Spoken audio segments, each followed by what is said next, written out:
നമസ്കാരം. ഞാൻ all Kerala men's association president Vattiyoorkavu Ajith Kumar. ഞാൻ ഇന്ന് ഇരിക്കുന്നത് നമ്മുടെ മ്യൂസിയം ചിൽഡ്രൻസ് പാർക്കിലാണ്. ഇവിടെ വരുവാനുണ്ടായ കാരണമെന്ന് പറഞ്ഞാൽ നാളെ പ്രണയ ദിനമാണ്, വാലന്റൈൻസ് ഡേ.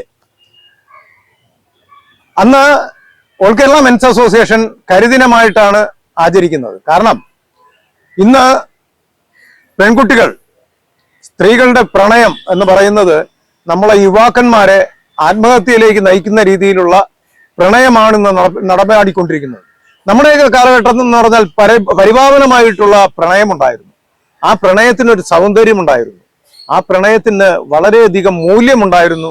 ആ പ്രണയത്തിന്റെ ഒരു ഇന്ന് കാണുന്ന അന്ധവിശ്വാസമല്ലാതെ ജെന്യൂനായിട്ടുള്ളൊരു സ്നേഹബന്ധമുണ്ടായിരുന്നു. ആ ബന്ധത്തിൽ കൂടിയുള്ള പ്രണയം അന്നത്തെ കാലത്തുണ്ടായിരുന്നു. അത് ഞങ്ങൾക്ക് ഒരുപാട് പേർക്ക് ആ കാലഘട്ടത്തിലുള്ളവർ ഏതെങ്കിലും രീതിയിൽ ഒരു ചെറിയ രീതിയിലെങ്കിലും പ്രണയത്തിൽ വീണുപോയിട്ടുണ്ടെങ്കിൽ അതിനെ ആസ്വദിക്കാൻ പറ്റിയിട്ടുണ്ട്. പക്ഷെ ഇന്നത്തെ തലമുറ എന്ന് പറയുന്നത്, ന്യൂ ജനറേഷൻ കുട്ടികളുടെ പ്രണയം എന്ന് പറഞ്ഞാൽ, പ്രത്യേകിച്ച് പെൺകുട്ടികൾ ഒരേ സമയം പല യുവാക്കളുമായിട്ട് പ്രണയം നടിക്കുകയാണത്. യഥാർത്ഥത്തിൽ ഉള്ളിൽ നിന്ന് വരുന്ന പ്രണയത്തിന് ഒരുപാട് മാനദണ്ഡങ്ങളുണ്ട്. പക്ഷെ ഇവിടെ പ്രണയം എന്ന് പറയുന്നത് വെറും പൊള്ളയായിട്ടുള്ള ശരീരത്തോട് മാത്രമുള്ള ഒരു ഇഷ്ടം എന്ന് വേണമെങ്കിൽ പറയാം. ആ ശരീരം എന്ന് അനുഭവിക്കുന്നുവോ അന്ന് ആ പെൺകുട്ടിക്ക് അവനുമായിട്ടുള്ള ഒരു മാനസിക അടുപ്പം അവിടെ നിന്ന് പോവുകയാണ്. പിന്നെ അടുത്ത യുവാവ് എന്ന് പറഞ്ഞാൽ ഒരേ സമയം ഒരുപാട് പുരുഷന്മാരുമായിട്ട് കണക്ട് ചെയ്ത് പോകുന്നതാണ് ഇന്നത്തെ തലമുറ എന്ന് പറയുന്നത്, ഇന്നത്തെ പെൺകുട്ടികൾ. അതിന്റെ ഒരു ഉദാഹരണമാണ്, അവസാനത്തെ ഉദാഹരണമാണ് മിഥു മോഹൻ എന്ന് പറയുന്ന നെയ്യാറ്റിൻകരയുള്ള 23 വയസ്സ് മാത്രം പ്രായമുള്ള ഒരു കുഞ്ഞ് മകൻ.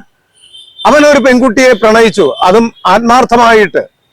അതിന്റെ ഉദാഹരണം എന്ന് പറഞ്ഞാല് ലക്ഷങ്ങൾ, 10,000-കണക്കിന് രൂപയുടെ സമ്മാനങ്ങളാണ് ആ പെൺകുട്ടിക്ക് ഈ യുവാവ് കൊടുത്തിട്ടുള്ളത്. അത് എന്തുകൊണ്ടാണെന്ന് പറഞ്ഞാൽ, സ്വന്തം അവന്റെ മനസ്സിൽ അവന്റെ ഭാര്യയായിട്ട് അവൻ അംഗീകരിച്ചു ആ പെൺകുട്ടിയെ. ആ മിഥു മോഹന്റെ വീട്ടിൽ കൊണ്ടുപോയിട്ടുണ്ട് ഈ പെൺകുട്ടിയെ. അവർ തമ്മിൽ വിദ്യാഭ്യാസം കൊടുത്തതുപോലും, അവൾക്ക് വേണ്ടുന്ന വസ്ത്രങ്ങൾ കൊടുത്തതുപോലും, അവൾക്ക് വില കൂടിയ ബർത്ത്ഡേ ഗിഫ്റ്റായിട്ട് കൊടുത്തിരിക്കുന്ന ഏറ്റവും 75,000 രൂപ വിലപിടിപ്പുള്ളൊരു ഐഫോണാണ്. അപ്പൊ അത്രത്തോളം പ്രണയിച്ചു, സ്നേഹിച്ചു അവന്റേതെന്ന് കരുതിയ ആ പെൺകുട്ടി, അക്ഷര എന്ന ഗീതു, അവൾ ഒരു നിമിഷം കൊണ്ട് വേറൊരു യുവാവുമായിട്ട് പ്രണയത്തിലാവുകയും ഇവനെ കട്ടിയും ചെയ്യുന്നൊരവസ്ഥ ഉണ്ടായി. നമ്മളെല്ലാവരും വേദനിപ്പിക്കുന്നതാണ്. അതിൽ എന്ത് പ്രണയമാണ് ഉണ്ടായിരുന്നത് എന്നുള്ളത് നമ്മൾ മനസ്സിലാക്കണം. ആ പൊള്ളയായിട്ടുള്ള പ്രണയത്തിൽ വീണുപോകുന്ന ഒരുപാട് യുവാക്കന്മാര് ഇവിടെ വരുന്നു.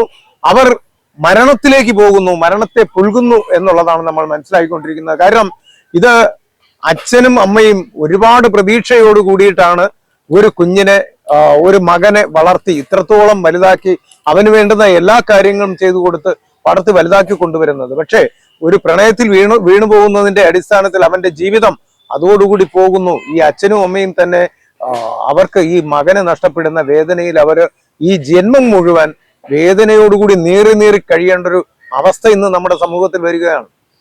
അപ്പൊ ഈ പ്രണയത്തിൽ വീഴുന്ന യുവാക്കന്മാരോട് എനിക്ക് പറയുവാനുള്ളത്, അനുജന്മാരെ, നിങ്ങൾ ഒരിക്കലും ആത്മാർത്ഥമായിട്ട് ഇന്നത്തെ പെൺകുട്ടികളോട് പ്രണയിക്കരുത്. അങ്ങനെ ഒരു പ്രണയത്തിൽ പോയി കഴിഞ്ഞാൽ നിങ്ങളുടെ ജീവിതം, നിങ്ങൾ മരണത്തിലേക്കാണ് പോകുന്നത് എന്ന് നിങ്ങൾ മനസ്സിലാക്കണം.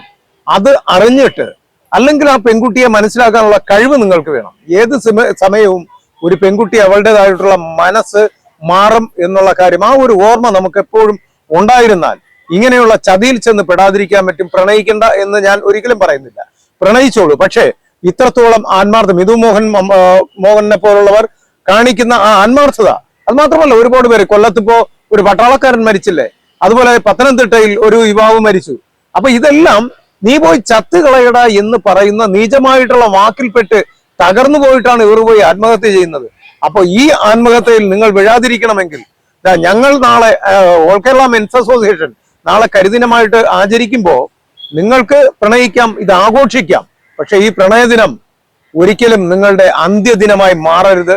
അതിനു വേണ്ടിയിട്ട് നിങ്ങൾ എല്ലാവരും മുൻകൈ നിൽക്കുക, ശ്രദ്ധിക്കുക, ഓർമ്മിക്കുക. നമസ്കാരം.